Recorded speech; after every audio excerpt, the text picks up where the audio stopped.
Police, roll down the window immediately. I said roll it down now or I'm breaking it. Rebecca? No, this can't be... A routine traffic stop on a deserted woodland road became the night officer Tommy Grant's entire world collapsed and rebuilt itself in the span of 15 minutes. What he discovered behind that tinted window wasn't just impossible. It was a truth so devastating it would destroy his closest friendship and rewrite everything he thought he knew about the worst night of his life. The woman sitting in that driver's seat had been buried for 5 years. Tommy had stood at her graveside, watched her casket lower into the ground, and raised their daughter alone ever since. But there she was, staring back at him with tears streaming down her face, carrying a secret that would turn his grief into rage and his trust into betrayal. What she told him that night would lead to an arrest that shocked their entire community. The message she delivered wasn't about closure or goodbye. It was about justice for a crime everyone thought was an accident, committed by the one person Tommy would have trusted with his life. Right now, before we go further into this unbelievable night, we need to connect with you. This story is intense, and we're grateful you're here to witness how it unfolds. Take a second and let us know what part of the world are you watching from. Drop your city or country in the comments below. And if this is your first time here, hit that subscribe button and leave a like. Your support means everything to us, and we want to know our community is growing. Now, let's dive into what happened on that cold October night. Tommy Grant had been a police officer for 12 years, and traffic stops were as routine as breathing. But something about this vehicle felt wrong from the moment he spotted it weaving down Highway 47. One headlight was out, one tail light flickered weakly. The car drifted between lanes like the driver was distracted or impaired. Tommy flipped on his lights and followed the vehicle for nearly 2 miles before it finally pulled onto a narrow woodland road. The area was isolated, surrounded by dense trees that blocked out most of the moonlight. His instincts kicked in immediately. Solo stops in remote locations were always risky. He radioed his position to dispatch and approached the vehicle cautiously, his hand hovering near his holster. The car sat completely still, engine running, but the window remained up. Tommy knocked firmly on the glass. No response. He knocked again, louder this time, identifying himself as police. Still nothing. 2 full minutes passed. The driver made no attempt to acknowledge him. Red flags were firing off in Tommy's mind. This wasn't normal hesitation. This was deliberate avoidance. He stepped back and immediately called for backup, his pulse quickening. Something was very wrong here. Then, slowly, the window began to lower. Tommy's flashlight was already raised, ready to illuminate the driver's face. What he saw in that moment made his knees buckle and his breath catch in his throat. The woman behind the wheel had Rebecca's face. His Rebecca. Every feature, every detail exactly as he remembered. But Rebecca had been dead for 5 years. Tommy had identified her body himself. This was impossible. His flashlight slipped from his hand and hit the ground. The woman was crying, tears running down her cheeks, and she was looking directly at him with an expression that held both sorrow and urgency. Tommy felt the blood drain from his face. His vision blurred. For a man who had never believed in anything supernatural, this moment shattered every certainty he'd ever held. Would you keep your composure if someone you buried years ago suddenly appeared before you? Tommy was about to learn that some truths are more terrifying than any ghost story. Tommy stumbled backward, his shoulder hitting the side of the car. His training told him to maintain control, assess the situation, stay alert. But his mind was screaming that none of this was real. He pressed his palms against his eyes, counted to 3, and looked again. She was still there. Rebecca. Same dark hair, same brown eyes, same small scar above her left eyebrow from a childhood accident. Every detail was exact. Tommy's chest tightened as his breathing became shallow and rapid. The cold October air suddenly felt suffocating. Rebecca opened the car door slowly and stepped out. Tommy immediately backed away, his legs threatening to give out beneath him. She raised her hands in a calming gesture, the way you might approach a frightened animal. Her voice, when she spoke, was the same voice he'd heard every day for 8 years of marriage. She told him to breathe. She told him she knew this was overwhelming. She told him she didn't have much time. Tommy felt his back hit a tree trunk. He slid down to the ground, his uniform scraping against the bark. This couldn't be happening. Dead people didn't drive cars. Dead people didn't pull over on woodland roads. Dead people stayed buried. Rebecca knelt down a few feet away from him, maintaining distance. She explained that she understood his fear, that she'd been watching over him and their daughter Lily for years, but had never been able to show herself until tonight. She said tonight was different. Tonight she had the strength to appear because he needed to know the truth. Tommy's police radio crackled, with dispatch confirming backup was en route, estimated arrival 12 minutes. He barely heard it. His entire focus was locked on the woman in front of him, who looked, sounded, and moved exactly like his dead wife. His heart pounded so hard he thought it might burst through his ribcage. Rebecca moved closer, her expression shifting from sadness to something more urgent. She told him she didn't die the way everyone thought. She told him her death wasn't an accident, and she told him the person responsible was someone he trusted completely. Tommy was about to hear a truth that would shatter the last 5 years of his life. But could he handle what his wife was about to reveal? Tommy forced himself to stand, gripping the tree for support. His legs felt like they might collapse at any moment, but he needed to face her. He managed to ask the only question that mattered right now. What truth? What was she talking about? Rebecca's eyes filled with fresh tears, but her voice remained steady. She told him she needed him to listen carefully, to stay calm, and to understand that she was here because their daughter was still in danger. That single word danger cut through Tommy's shock like a blade. Lily, his 8-year-old daughter. Whatever this was, whatever impossible thing was happening, it involved his child.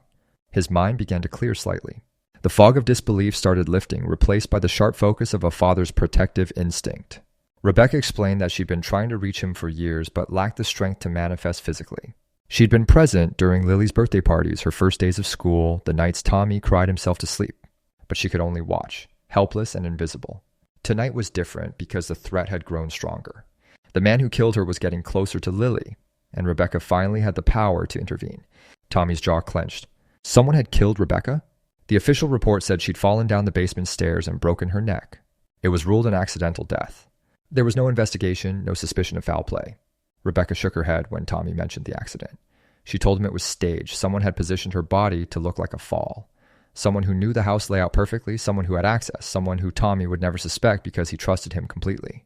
Tommy's backup was getting closer. He could hear distant sirens now, maybe 8 minutes away, but he couldn't move. He stood frozen, waiting for Rebecca to continue. She took a deep breath and told him the name of her killer would destroy him, but he needed to hear it. He needed to believe it, and he needed to act before it was too late. The next words out of Rebecca's mouth would turn Tommy's best friend into his worst enemy. 5 years of brotherhood were about to crumble into dust. Rebecca spoke the name clearly. Derek Pemberton. Tommy's best friend since the police academy. The man who'd been his partner for 3 years. The man who'd helped him pack up Rebecca's belongings after her death. The man who still came over twice a week to check on Lily and take her for ice cream.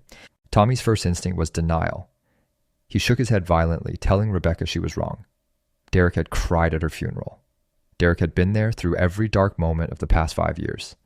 Derek was Lily's godfather. This couldn't be right. This had to be some kind of mistake or cruel trick. But Rebecca's expression didn't change. She told him to listen to the whole story before he dismissed it. She explained that Derek had been showing interest in her for months before her death. Long stares when Tommy wasn't looking. Comments that crossed the line from friendly to inappropriate. Unexpected visits when he knew Tommy was working night shifts. Rebecca said she'd noticed all of it, but stayed silent. She didn't want to ruin Tommy's closest friendship over what she hoped was just awkward behavior. She convinced herself Derek would eventually back off. She made excuses for him because speaking up felt too complicated, too messy, too likely to be misunderstood. Then came that Wednesday night in May, 5 years ago. Tommy was working the overnight shift. Lily was 3 years old, sleeping in her bedroom. Rebecca had just finished cleaning the kitchen when she heard the back door open. She assumed Tommy had forgotten something and come home early. But it wasn't Tommy. It was Derek. He'd used the spare key Tommy had given him for emergencies. Rebecca told him to leave, that it was late and inappropriate for him to be there. Derek refused. He said he'd been patient long enough. He said Rebecca had been leading him on with her smiles and kindness. He said she owed him a chance. Rebecca tried to stay calm for Lily's sake. She didn't want to wake her daughter by screaming. She told Derek firmly that he needed to leave immediately or she'd call the police. Derek laughed at that. He reminded her that he was the police. Who would believe her over him? What Derek did next would haunt Tommy for the rest of his life. And the worst part was knowing he'd invited this monster into their home. Derek grabbed Rebecca before she could reach her phone. She fought back as hard as she could without making enough noise to wake Lily upstairs. She scratched his face, tried to knee him, did everything possible to break free. But Derek was stronger, and he'd planned this moment carefully. He forced her into the basement where the sounds would be muffled. Rebecca kept thinking about Lily sleeping peacefully 2 floors above, completely unaware that her mother was fighting for her life. Derek's persuasion had turned into violence the moment Rebecca rejected him. He told her this was her fault for being kind to him, for making him believe he had a chance. When Derek finally got what he wanted, Rebecca was barely conscious, but he couldn't let her live. She would tell Tommy everything. His career would be over. his life would be ruined. So Derek made a decision that turned him from rapist into murderer. He positioned her body at the bottom of the basement stairs. He wiped down surfaces. He called Tommy at the station 2 hours later, voice shaking with fake panic, saying he'd stopped by to drop off some files and found the back door unlocked. He said he'd discovered Rebecca's body and already called for emergency services. He played the devastated friend perfectly. Tommy remembered that night with horrible clarity now. Derek had been the one to meet him at the hospital. Derek had held him while he broke down. Derek had helped him explain to 3-year-old Lily why mommy wasn't coming home. And Tommy had never suspected a thing because why would he? Derek was family. Rebecca told Tommy she'd tried to reach him countless times over the years. She'd caused lights to flicker, knocked over picture frames, anything to get his attention. But Tommy had dismissed it all as old house issues or coincidence. He didn't believe in ghosts or spirits or anything beyond what he could see and touch. She explained that Derek had continued visiting them because he wanted to keep watch. He wanted to make sure nothing surfaced that could connect him to Rebecca's death. And recently, Derek had started looking at Lily differently, the same way he'd once looked at Rebecca. Lily was only 8, but Derek was already planning his next move. Rebecca's warning was clear. Derek wouldn't stop. And Tommy had been inviting him into their home twice a week, giving him access to the daughter he'd sworn to protect. Tommy felt rage boil up inside him like nothing he'd ever experienced. His hands clenched into fists so tight his knuckles went white. 5 years. 5 years of grief, of struggling to raise Lily alone, of blaming himself for working that night shift. And all along, the man comforting him was the one who destroyed everything. Rebecca could see the fury building in Tommy's eyes. She told him to channel that anger into action, not revenge. She needed him to be smart about this, to protect Lily properly, to make sure Derek faced real justice instead of just Tommy's fists. She reminded him he was a police officer, a father, and a man who believed in the law. The sirens were close now, maybe 2 minutes away. Rebecca's form started to flicker slightly, like a television losing signal. She told Tommy her time was running out. She'd used every ounce of strength she had to appear tonight, and she wouldn't be able to do this again. This was his one chance to hear the truth directly from her. Tommy asked desperately how he was supposed to prove any of this. Rebecca had been buried 5 years ago. There was no evidence, no witnesses except a 3-year-old who was sleeping through everything. Derek had covered his tracks perfectly. It would be Tommy's word against a decorated police officer with a spotless record. Rebecca told him to look deeper into that night. Derek had been confident but not perfect. She said Tommy should check Derek's patrol logs from that evening. Derek claimed he was on duty, but swung by the house during his break. But Rebecca remembered seeing scratches on his face and neck from their struggle. Check the incident reports from the days after her death. See if Derek called in sick or worked desk duty to let the marks heal. She also told Tommy to look at Derek's phone records. He'd been texting and calling Rebecca obsessively in the weeks before her death. She deleted the messages to avoid confrontation, but the call logs would still exist in the phone company's archives. And most importantly, she told him to have her body exhumed. A proper autopsy would show injuries inconsistent with a simple fall down the stairs. The backup cruiser's headlights appeared through the trees. Rebecca's image was fading fast now, becoming transparent. She told Tommy she loved him and Lily more than anything. She told him to be strong, to be smart, and to keep their daughter safe. Then she said something that made Tommy's blood run cold. Derek was planning to visit tomorrow afternoon to take Lily to the movies. Rebecca vanished just as Officer Jensen stepped out of the backup cruiser. Tommy was alone on that woodland road with an abandoned car and a mission that would either bring justice or destroy his credibility forever. Tommy told Officer Jensen he'd had a medical episode, possibly exhaustion from double shifts. He said the driver had fled on foot into the woods before backup arrived. Jensen bought the story and helped him back to his cruiser. Tommy knew he sounded shaken, but Jensen attributed it to the health scare. Tommy didn't mention Rebecca. Who would believe him? The next morning, Tommy called Derek and canceled the movie plans, claiming Lily had come down with a stomach bug. Derek sounded disappointed but understanding. That friendly, concerned tone in Derek's voice made Tommy sick. He was talking to his wife's murderer, and he had to pretend everything was normal. Tommy spent the next week working quietly. He pulled Derek's patrol logs from that night 5 years ago and found discrepancies. Derek had logged a meal break from 8 to 9, but the timeline didn't match his supposed discovery of Rebecca's body at 10. Tommy requested archived phone records through proper channels, claiming it was related to a cold case review. The records showed 43 calls and over 100 texts from Derek to Rebecca in the month before her death. He contacted the medical examiner who'd handled Rebecca's autopsy. The examination had been cursory because the death appeared accidental. But when Tommy pushed for details, the examiner admitted the bruising patterns were inconsistent with a fall. There were defensive wounds on Rebecca's hands that hadn't been properly documented. The examiner agreed to support an exhumation request. Tommy built his case methodically, the way Rebecca had told him to.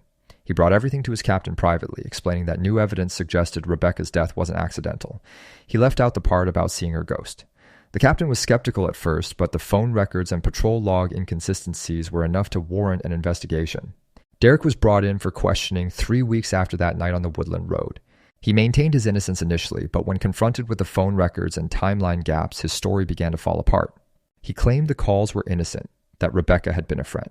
But investigators found deleted voicemails on the phone company's servers, messages where Derek's tone shifted from friendly to aggressive to threatening. Rebecca's body was exhumed. A thorough autopsy revealed exactly what she told Tommy, injuries consistent with assault and strangulation, not a fall. DNA evidence was extracted from beneath her fingernails. It matched Derek Pemberton. Derek was arrested and charged with rape and murder. The trial lasted 6 weeks. Tommy testified about Derek's suspicious behavior in the days following Rebecca's death, the scratches on his face that Derek had explained away as a scuffle with a suspect. Other colleagues came forward with observations they dismissed at the time. Derek's defense crumbled under the weight of forensic evidence and testimony. The jury deliberated for 4 hours. Derek Pemberton was found guilty on all counts and sentenced to life in prison without possibility of parole. Tommy sat in the courtroom as the verdict was read, thinking about Rebecca's tears on that Woodland Road and the courage it must have taken to cross whatever barriers separated the living from the dead. He never saw Rebecca again after that night, but sometimes when he tucked Lily into bed, he felt a presence in the room, a warmth, a sense of peace that hadn't been there before. Tommy had spent 5 years thinking he'd failed to protect his wife. Now he understood he'd been given a second chance to protect his daughter. Justice had been served, but the cost was knowing he'd trusted a monster for 5 years. Tommy had to live with that. He had to explain to Lily, now 8 years old, why Uncle Derek wouldn't be visiting anymore. He kept the full truth from her, planning to tell her when she was older. For now, she just needed to know she was safe. Do you think Tommy made the right choice, building a case instead of confronting Derek directly? Could you have shown that kind of restraint knowing what Derek had done? Sometimes the hardest part of justice isn't catching the criminal. It's controlling yourself long enough to make sure they actually pay for what they've done. If this story moved you, hit that like button and share it with someone who needs to hear it. Drop a comment below telling us what you would have done in Tommy's position. And subscribe to our channel because we bring you real stories about real justice every single week. Thanks for watching, and remember, the truth always finds a way to surface even when it seems buried forever.